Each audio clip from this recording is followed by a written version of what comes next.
इस हफ्ते का आगाज़ आम हफ्तों से ज़रा मुख्तलिफ था। इस हफ्ते के आगाज़ में सऊदी जर्नलिस्ट एसोसिएशन ने हिल्टन होटल रियाज में सऊदी मीडिया फोरम का इफ्तिताह किया।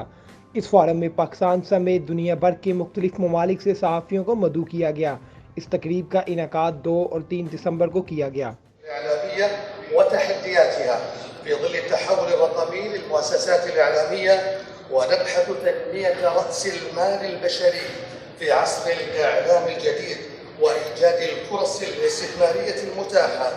इस फोरम में सीनियर सहाफ़ियों, ब्यूरो चीफ्स और मीडिया कंसल्टेंट्स ने मुश्तरका तौर पर दुनिया भर में मीडिया इंडस्ट्री को दरपेश मसाइल और उनके हल को उजागर किया। इस फोरम पे आने वाले सहाफ़ियों का कहना था कि सऊदी हुकूमत की जानिब से ये बहुत अच्छा इकदाम है। इससे न सिर्फ सऊदी सहाफ़ी बरादरी को बल्कि दुनिया भर में सहाफ़त को फ़ायदा होगा। If we're talking about the Saudi media, you can find in this forum a mirror for what happened in Saudi media from a lot of years, and also what our vision to the future in Saudi media. Forum was very positive surprise, as well as Saudi Arabic as a country also.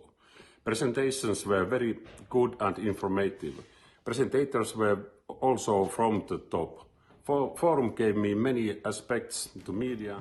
Saudi journalist association ने Saudi media forum के साथ साथ Saudi media awards 2019 का भी इनेकाद किया, जिसमें Saudi media से ताल्लुक़ रखने वाले सहाफ़ियों को अवार्ड्स दिए गए और सहाफ़त की दुनिया में इनके कामों को सराहा गया।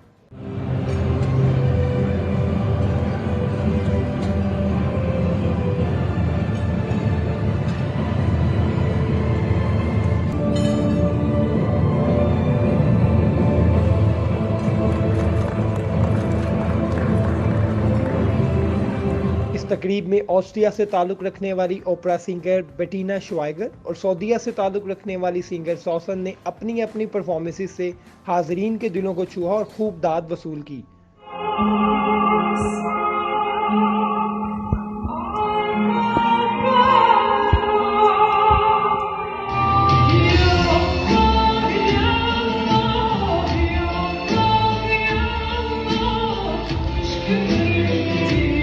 सऊदी जर्नलिस्ट एसोसिएशन का कहना था कि इस तरह की तकरीबात से दुनिया भर के सहाफ़ियों को एक फोरम पर इकट्ठा करके उनके मसाइल को उजागर किया जा सकता है और मसाइल का हल भी निकाला जा सकता है। ग्लोबल करंट न्यूज़ से नुमाइंदा सबी जुनैर।